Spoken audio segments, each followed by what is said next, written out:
So Ray, thanks for chatting with me today, and I'm excited to hear a little bit about your thoughts as it relates to engine capacity and how many cc's would make a good bike for someone to ride depending upon their skill level and experience. And I know you recently had a trial where you rode a Beta 80 and did extremely well. Sure. Happy to share. I think there's I don't want to use the word misinformation exactly, but I think an assumption maybe that more is better, and especially for the rider coming from the off-road community, that the 300 two-stroke is the magic sweet spot somehow because that's what the pros ride. Trial's a little different game than off-road riding in general, and I think there's some different details matter in a different way. I've rode the 300cc four-stroke Beta since it came out in 07. Well, it was technically a 250 in 07, but we'll keep it simple. I've ridden it since it was in production. I like it a lot. It's a great tool. It solves every problem I've ever pointed it at. But I honestly wouldn't ride the 300 two-stroke at this point in my career because I don't need to solve those problems. The bike is powerful and quick, and it's great for my pro riders on the national team, Alex and Cole. It solves the problems they need to solve very, very well. And the thing to keep in mind, I think, is the question of whether you're solving those problems as a rider. And if the answer is no, then that may not be the right motorcycle, because the bikes, because of the power and everything, they're not as smooth and subtle as I'm going to say a lesser engine, but I mean that both in output and in displacement. And there's a happy spot down somewhere smaller that solves all the problems you need to solve without being something you got to chase around the parking lot all the time because it goes faster than you want it to. My non-quantifiable gut feeling is if you're not able and willing to use full power in the competitive section that you're riding several times an event, you're carrying around more motorcycle than you need. I mean, I get that this is America and everybody's got to drive a crew cab dually diesel pickup to get groceries, but it's not always the easiest thing to park. And I mean, it comes with some shortcomings. And the other end of that spectrum, the Beta 80, I did that. I don't want to use the word publicity stunt, but it's it's something fun to do. The bike makes at sea level, that makes about 12 or 13 horsepower. At the Arizona National, it was probably making a hot 9.5. And just for comparison, what would the 300 make horsepower-wise? Most of those are making about 25 horsepower now. Okay. A few of the brands are touting 30, and it may do it, but I haven't seen a dyno pull to prove it. And I know we're making 25. Yeah. And for those that don't know, you rode the National in Arizona, yeah, on a Beta 80, and what line? Expert Sportsman. Yeah. Rode Senior Expert Sportsman, the class, but rode the Blue ES line and had low score for the weekend by a fairly solid margin. Yeah. The bike was, it went up every rock I pointed it at. I had no performance related issues with the bike or anything of that sort. It did everything it needed to do in the trial. So 9 horsepower will get the job done technically. And for those that don't know you, I mean, you're not a small statured individual. No offense to you, but it's not like you're... No, I weigh 230 with my gear on right now, or 225 probably with my gear on. Yeah. Again, why did I do it? Well, 20 years ago, I rode National Expert on one, and it was fun, and I said, why not? And so here we are 20 years later. I thought it'd be a fun little flashback. Yeah. A few people appreciated the subtlety of it, and it keeps the sport interesting to me. Yeah. It's impressive how well that motorcycle works. It's 140 pounds with wet hair, and so it's light, it's small. You can do a lot with it. Yeah. Yeah. So that was the Beta 80, and sticking with Beta brand, you guys have what other CC bikes? And I guess let me ask, what do you recommend someone get as a first trials bike? And I guess it depends maybe on their background, maybe it doesn't. But this question comes up a lot on the threads and Facebook. What bike should I get? This is my background. What are your thoughts on that? I really think that many people buy more motorcycle than they need for the dually pickup joke. It holds water at the end of the day, and you know they're worried that they're not gonna have enough performance. But here's the thing with trials: it's not a race. So how fast it goes down the trail isn't a question. Any of these will go faster down the trail than you want to go on a trials bike down a trail. And so if you're riding the bike as a pure trials bike, and you're riding it competitively at the club level, they all make more than enough power. It's a question of delivery. So the 125s, whether it's a standard or race or factory edition, most of those make about 15 horsepower, give or take a little bit. And the problem is the delivery. I mean, given that the piston's less than 2 inches in diameter, it's got to work kind of hard. So it ends up having to turn a lot of RPM. And the engine's boggy off the bottom because it can't make enough torque. It just doesn't have enough piston area to push hard enough. And if you gear it low enough so that it doesn't bog, then the bike won't cover enough ground speed to be able to do obstacles, because part of what makes an obstacle work is the transient response of the motorcycle. The acceleration through the first part of the technique puts the motorcycle in the correct position and speed for the obstacle. And if the bike won't go fast enough there, won't go from less than walking speed to somewhere in the jogging speed range, certain obstacles become complicated. And it's interestingly one of the hard things about riding the 80 at the national ES level is that it's got a very narrow power band. It pulls okay from about 4,000 to probably right around 12,000. But the really sweet spot of that is from 9 up. That's where the real business is in that. Well, that's only 3,000 RPM. That's probably less than a mile an hour change on the ground.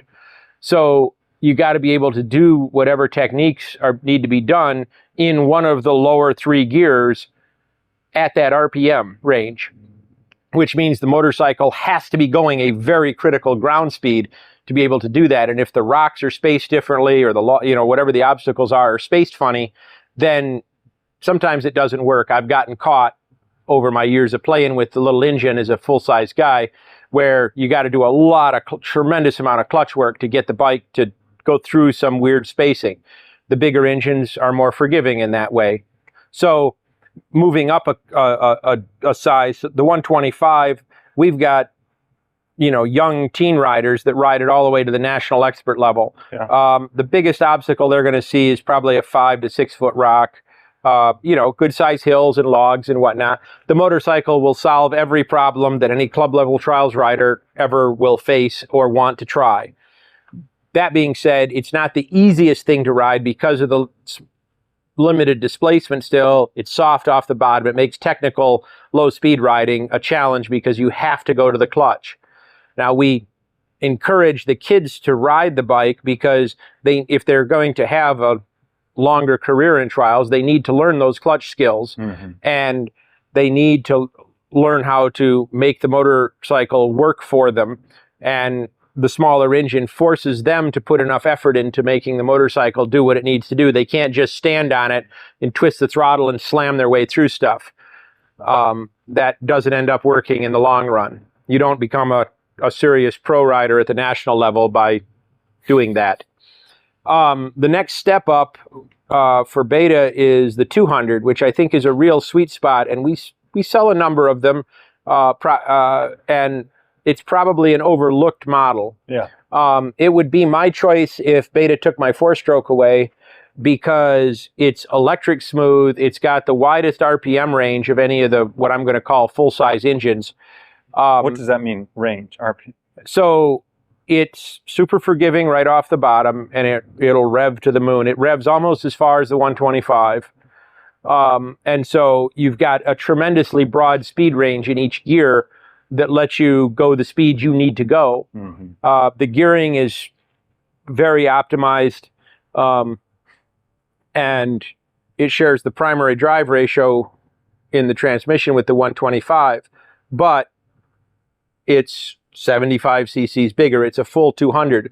And so it doesn't have the bogginess right off the bottom. It's pretty linear and tractable and forgiving. And then stepping up the next step, the 250. The standard 250, I'm a pretty big supporter of. The factory 250 is one of the hardest motorcycles to ride we sell. Mm. It's tuned very aggressively because of the European tax laws. And so they're trying to get as much performance out of the 250cc limit as they can. The FIM for a number of years also had a 250cc limit on some of the classes in the World Series. So they're building a bike to a set of rules. And anytime you do that, you make compromises. And so the bikes are rough off the bottom. They're not as forgiving at low speeds. They make plenty of power. I mean, there's not an obstacle in a national that it won't ride. But again, it's not as forgiving as the 300 because it's still displacement limited. So on the surface, it sounds like I'm still saying get the biggest bike you can, but that's really not it, because probably more than 90% of the trials population isn't doing the things that the 250 factory and the 300s do well. They're trying to ride over much smaller obstacles than that. I mean, yeah. Tom, you've been through several different motorcycles and some bigger ones. I mean, you probably have some comments along these lines at this point. Yeah, I was on a 250 Scorpa 2019, and I really liked it, but I thought I wanted a bigger bike. So I got a Sherco 300, which in my opinion was kind of twitchy, and it was pretty quick. And then Sam let me use his TRS 1R. That was a 300, smooth. The 1R was wonderful. I should have just stuck with that, honestly. But yeah, has that been the best one? I thought I wanted something with more suspension options and all that stuff, so I got a gold, so a 300 gold. That was a little spicy, wasn't it? Yeah, it was. And you helped me. I tuned down. I went to a smaller front sprocket. I didn't change the throttle tube, but I definitely wanted it to go slower. And you had said, I've never seen a time when you need more speed in a section. And you were right. So I was able to go slower without having to use the clutch. But it still was a lot. And I came to Trials Training Center, borrowed somebody's Vertigo 200 and Vertigo 250, and I just fell in love with it. And it was because it was more forgiving. It wasn't as big of an engine. So now I'm on a 250 again, having gone up to a 300 for a couple of years or a year and a half, and then coming back down. And I'm like, I don't know what I was thinking. I was thinking like the American, I need more, bigger's better. And and I never even hardly ever revved it to the max. I mean, did you ever? It was scary. Yeah, did you hold one of those 300s wide open in third at a big rock? No way. No way. I crap my pants, I'd say. So I think ultimately what I'm encouraging a rider to do is one of the best things I can say is try to find a local trials event, show up, and befriend some people. Yeah. Most trials riders are super easygoing, and unlike, I think, a lot of the off-road community, the motorcycle isn't the solution to the problem. Right. And the riders know it. So if you haven't bought a bike yet, chat with some people, make some friends and whatnot, and try some bikes. Yeah. I mean, that's one of the best ways to go. And there's some events throughout the year that offer the opportunity. You've got Trials Training Days in the spring on the East Coast. Beta's doing a Trials demo program that travels around the country. It's brand specific, but beyond that, it is all of the Trials bikes that Beta sells. So you can try all the displacements and see what you like, see what solves the problem.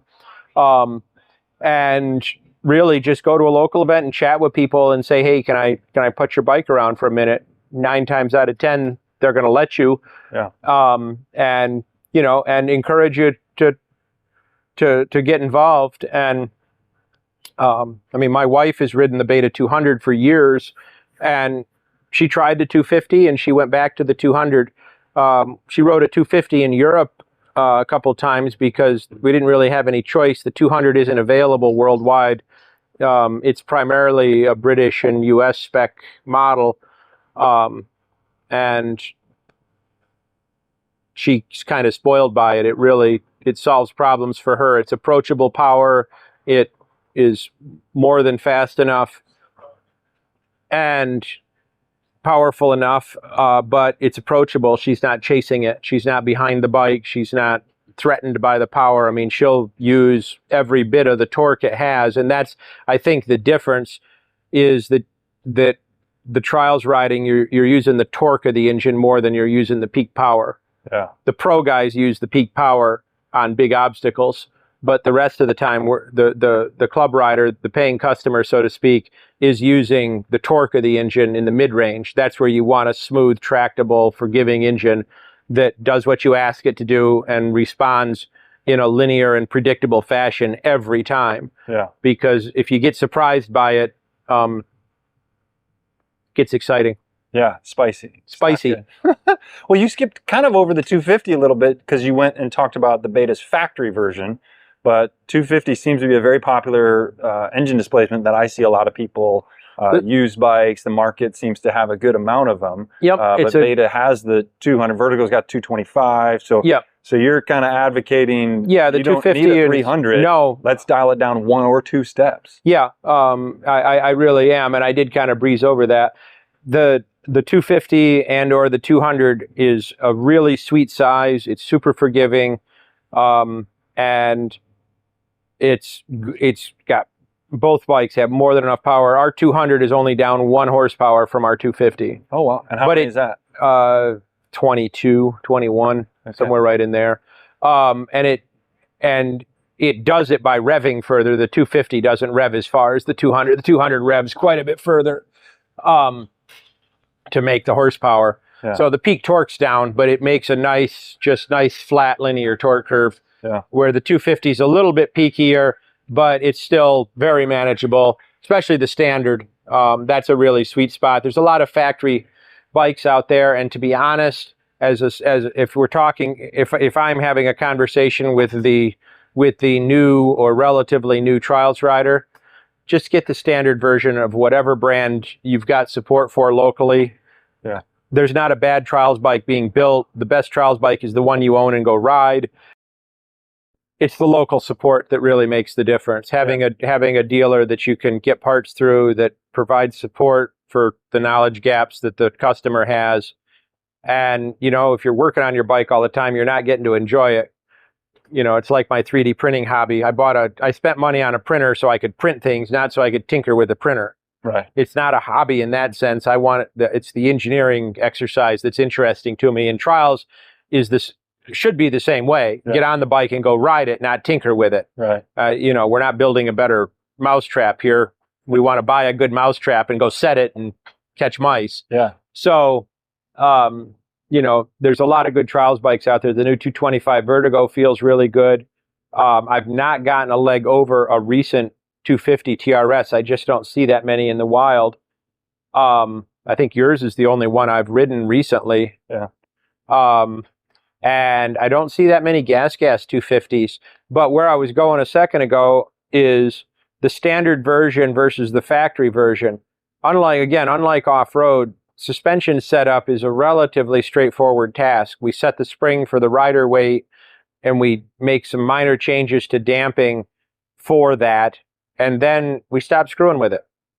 I mean, there isn't $100 worth of parts. Maybe $200 worth of parts that you can bolt on a trials bike to make it solve trials problems any better than it does out of the box. Yeah. There's just not. I mean, fancy foot pegs and levers and stuff don't make it clean sections any better. So it just doesn't make that much difference. Buy the bike, make sure it works well, and go ride it. Yeah. So. Awesome. Well, I sure appreciate your time, Ray. It's always good to hear your thoughts from someone who's been in the sport for as long as you have, and you've seen people buy too much bike and then come back to you and buy something different, or, you know. I've only talked to 1 or 2 people in my 38 years that didn't buy enough motorcycle. So, yeah, when you're done looking at what you think you want to buy, look at the one smaller than that and then go ride it.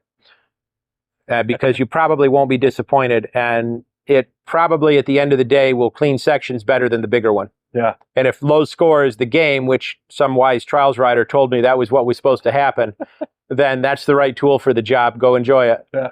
Awesome. Thanks so much for your time, Ray. Yep.